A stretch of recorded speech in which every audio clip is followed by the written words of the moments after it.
to understand why we want to understand Porter's diamond.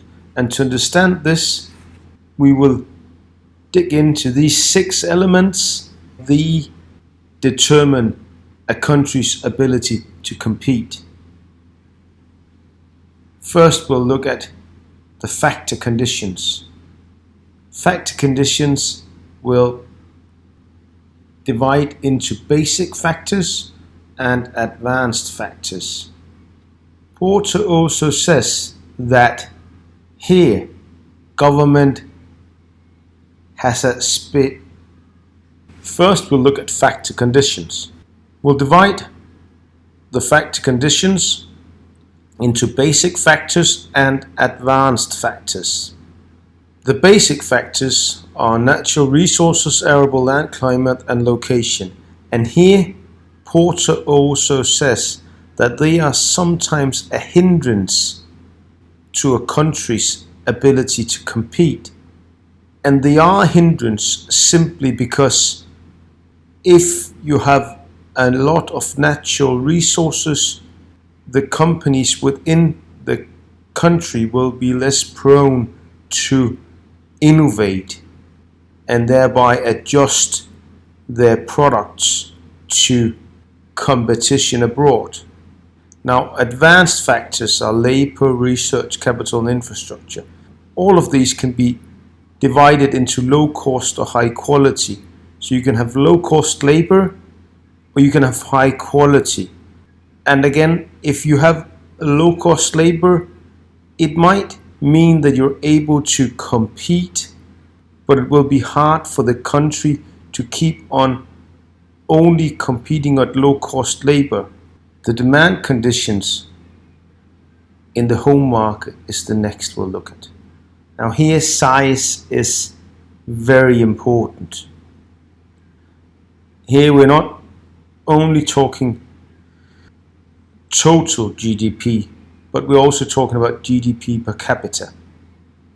Because the more money you have per capita, the more your inhabitants will buy. But you also have to look at the complexity of the demand conditions. Now, if the demand conditions within a country are very complex, this will also mean that companies within that country have to be able to innovate and to be agile, and this will make them better at competing abroad. On the other hand, if the needs of the consumers in the home market are very hard to transfer, then it will reduce a country's ability to compete.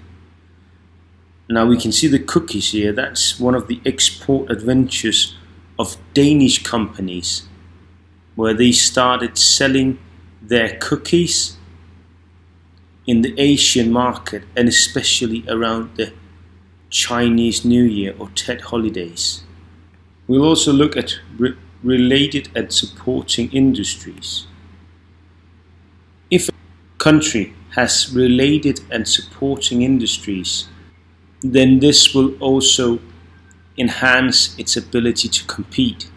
Here we can see that the value chain of coffee in Vietnam.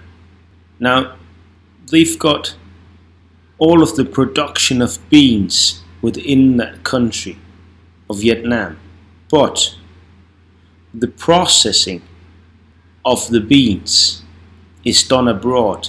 So here they are lacking this part of the value chain, and therefore this related industry does not happen inside Vietnam, and therefore the country's ability to compete is diminished by this. So what you should be looking for here are clusters. We can have clusters like Silicon Valley, where they are related and there are also supporting industries there. And that makes Silicon Valley able to compete worldwide, and this of course enhances the competitive level of the United States overall. Also, firm strategy and structure will have an influence on how a country's ability is to compete. Now, how do companies within a country structure themselves? What are their strategies? And is there a lot of rivalry within the country? Now, rivalry will create pressure on the company, meaning they will have to be more effective, more efficient. Again, it will create innovative and agile companies. If there's no rivalry, if you're granting a company a monopoly, Porter argues that it will grow fat and lazy, so it will not be able to compete on a global scale. And now we're looking at the two variables that influence the other determinants. Chance affects the other elements. Porter argues that entrepreneurs can strike luck and thereby change a whole industry and change competitive level within an industry in a very short time span. So we're basically looking at creative destruction. Now, the government also affects the four determinants, and they can affect it both positively and negatively. You can grant a company a monopoly and think that you are granting it a favor, but actually you will over time see this company not be able to compete worldwide. And on the other hand, you can open your borders, you can make free trade areas, you can create a larger market like the EU, ASEAN, and NAFTA. And these 6 elements are what determines a country's ability to compete, according to Michael Porter.